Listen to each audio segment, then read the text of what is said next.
Pemuda ini terkejut bandingkan gaji sebagai engineer kat Malaysia dengan Jepun.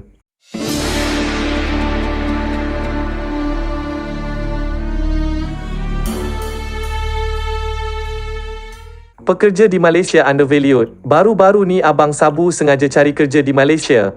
Terkejut tengok, requirement untuk kerja engineer terlalu tinggi dan job scope terlalu luas. Tengok balik gaji yang ditawarkan cuma RM2,500 sebulan. Tutup dan tengok lagi sekali. Takut tersalah tengok. Ya, memang betul. Gaji RM2,500. Kawasan kerja di Puchong di mana kos sara hidup yang agak tinggi walaupun di pinggir bandar. Kos pengangkutan tol, minyak dan parkir pula perlu ditanggung sendiri. Ditambah dengan syarat kena ada kenderaan sendiri pula di mana menelan kos sekitar RM300 sebulan. Kira-kira bersih selepas tolak kos kenderaan, pengangkutan, cukai, insuran dan KWSP adalah sekitar RM1,500 sahaja. Belum tolak sewa rumah dan makan lagi. Tolak sewa rumah tinggal dalam RM1,000. Perbandingan kos sara hidup Jepun dengan Malaysia. Lepas itu banding pula kerja engineer yang hampir sama di Jepun. Gaji melebihi RM20,000 sebulan. Kos pengangkutan pula ditanggung syarikat.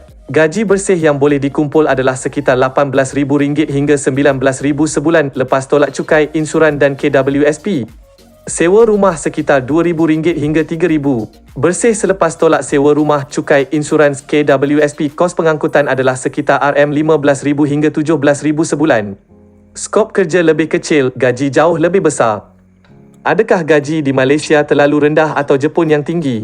Persoalannya, adakah gaji di Malaysia underpaid ataupun kerja di Jepun overpaid? Bagi saya rasanya pekerja profesional di Malaysia sangat underpaid. Engineer hanya gah pada nama, bukan pada kewangan. Ditambah lagi dengan skop kerja pelbagai, kadang-kala macam terlalu ridiculous.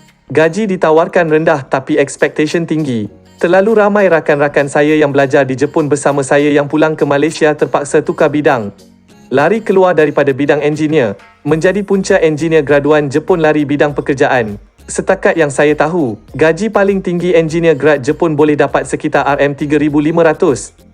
Dengan kenaikan gaji vs kenaikan sara hidup, ramai yang lari ke bidang customer service. Dengan hanya menggunakan kebolehan berbahasa Jepun, gaji boleh mencecah RM8,000 sebulan. Kerja lebih mudah, gaji lebih tinggi. Siapa tak nakkan? Maaf panjang pula meroyan. Saya hanyalah slowly mengintai peluang untuk pulang berbakti di tanah air. Siapa nak kerja Jepun? Basically kena pandai cakap Jepun sebab mereka tak reti bahasa lain selain Jepun. JLPTN 2 sudah memadai. Kalau nak kerja, secara illegally ada sahajalah. Tapi nanti kena kerah atau tipu tak ada siapa nak backup. Risiko tinggi. Berdasarkan perkongsian artikel yang dibuat, beliau turut menerima beberapa soalan daripada pihak netizen sekaligus beliau memilih untuk menjawabnya. Difahamkan beliau membandingkan dengan Jepun kerana beliau sudah berbelas tahun menetap di Jepun serta mahu pulang ke Malaysia. Perbandingan yang dibuat adalah berdasarkan cara hidup sendiri serta tidak membandingkan dengan kos sara hidup yang mewah di Jepun. Dari segi gaji pekerjaan, perbandingan yang dibuat bukanlah daripada gaji fresh graduate kedua-dua negara, sebaliknya membandingkan dari segi skill yang diperlukan sesebuah syarikat.